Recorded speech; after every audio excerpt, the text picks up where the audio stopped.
Okay, hello. How's everybody doing? Today, I'm just going to go over a little topic. Might be a little controversial because the majority of creationists believe the sun and the moon were made on the fourth day, and it doesn't fit very well with the narrative of creation, the 6 days of creation. So, by popular demand, I'm going to explain a little bit. Of course, it doesn't have to be explained too much, and it's not really a big deal. Hello, Christian Carpenter. Good morning. So,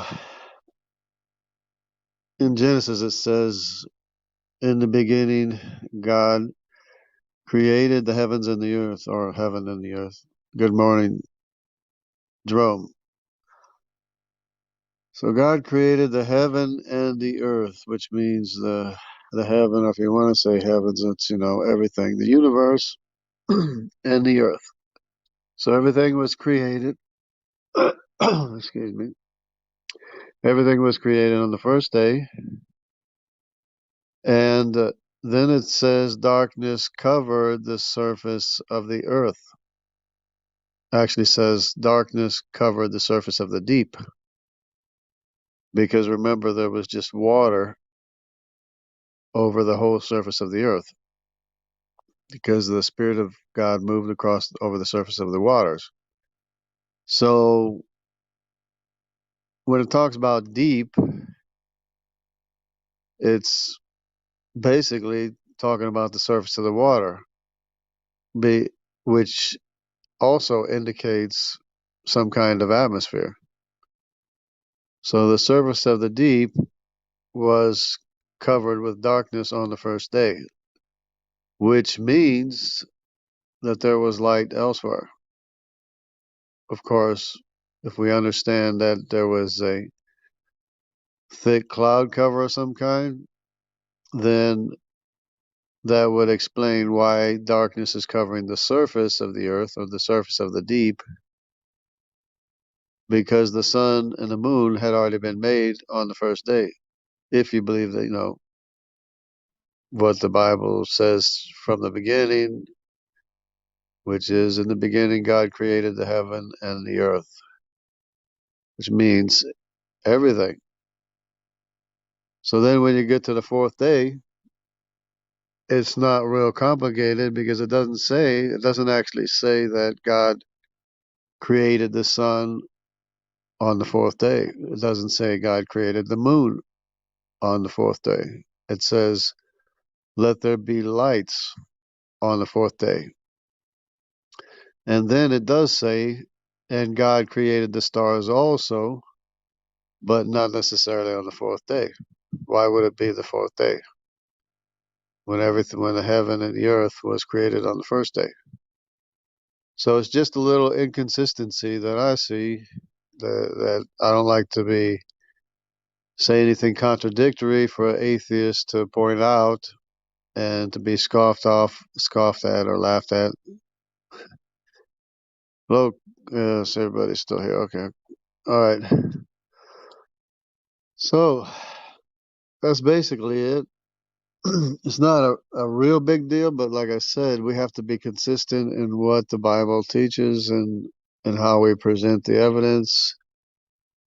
And if everything was created on the first day, why does it have to be created on the fourth day, the sun and the moon, when it doesn't even say that it was created? It says, let there be lights in on the fourth day. And then, well, because on the first day, God said, let there be light. So there was light, there was evening and morning on the very first day, and the second day, and the third day. Then on the fourth day, he said, let there be light, or lights, which means that the cloud cover was such that it cleared up enough to see the lights on the fourth day, which were there on the first day, the second day, and the third day, because there was evening and morning on the first, second, and third day. It's just a matter of consistency. You know, you have to be consistent in what the Bible says. And since the Bible doesn't say he created the sun or he created the moon on the fourth day, he said, let there be lights. So that is consistent with the creation on the first day of the heaven and the earth. So to me, that's significant improvement in our um, explanation of the creation week. And I know that most creationists have been thinking that the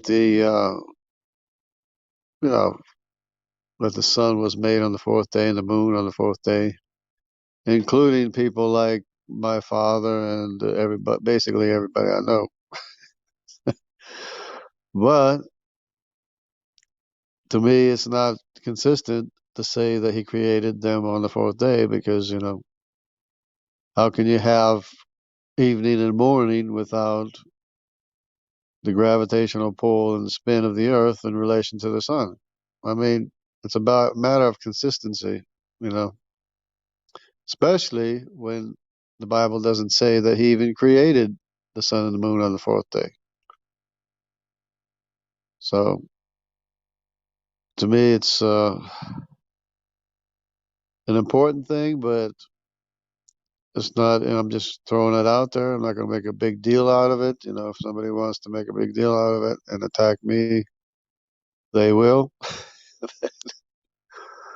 But for the sake of the unbelievers who don't believe, it's imperative or important for me to explain things in a logical, rational, reasonable, sensible way where people can understand what's going on. And that's how I would explain it. Because of the fact that everything was created on the first day, darkness covered the surface of the earth on the first day until God said, let there be light. Then there was light from the existing universe that was made, and there was evening and morning one day from the universe that was already made. So to me, it's very simple. We don't have to complicate things or make up some kind of a magical force or light or something. When God created everything on the first day, the universe, and then you go through each day of creation, it explains, how things were created. Because then, land appears, you know, and there was light on the first day. So, I mean, it doesn't say anything other than a physical. It's not talking about anything other than a physical creation. So we shouldn't be trying to spiritualize and throw in powers of God in there that aren't really there in the text. So, and that is a problem, a reoccurring problem with Christians or Christianity, is that people like to spiritualize things and not make them real, not focus on the reality of creation or the reality of salvation, the reality of sanctification, and the reality of the changed life. This is all real. We're not making up things. We're talking about reality. So the Bible is true from the very beginning, and that's why I believe that we should be saying and teaching that the universe, heaven and earth, were created on the first day.